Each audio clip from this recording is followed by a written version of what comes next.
জাতীয় সংসদ নির্বাচন হবে, সেই নির্বাচনে আপনাদের সর্বস্তরে দল মত নির্বিশেষে আমি আপনাদের সকলের ভোট প্রার্থনা করছি।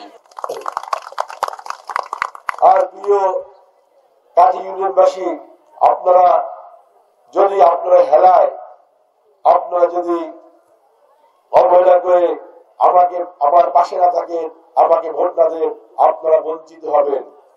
আপনারা সব অধিকার থেকে আপনারা বঞ্চিত হবেন। আপনাদের আর একটা কথা আমি বলতে চাই, তাই আপনারা প্রিয় এলাকাবাসী, আপনারা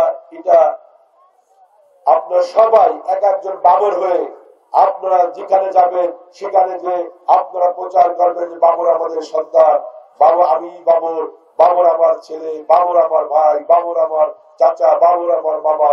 আপনারা সবাই ঐক্যবদ্ধ হয়ে যদি আপনারা কাজ করেন, আপনারা অবশ্যই আমাকে বিজয়ী করতে পারবেন। প্রিয় বন্ধুরা, আপনারা জানেন আমাদের এই পূর্ব গোপালগঞ্জে কোনো কিছু পাই নেই। আমি আপনাদের কথা বলছি, আপনারা এখানে নৌকায় ভোট দিতেন, কিন্তু নৌকা প্রযুক্তি এবার নেই। আমি তো আপনার ঘরের ছেলে, তা আমার প্রয়োজনে আপনি মাঠে যাবেন। আমাদের প্রতিপক্ষ হতে পারে যে মার্কা, সেই সাম্প্রদায়িক শক্তি। এই বাংলাদেশ আমরা স্বাধীনতার পক্ষের শক্তি, তাই সাম্প্রদায়িক শক্তি আপনাদের বিভিন্ন ভাবে ভুল বুঝাবে, বিভিন্ন ভাবে প্ররোচনা দিবে, যা তারা কখনো করতে পারবে না।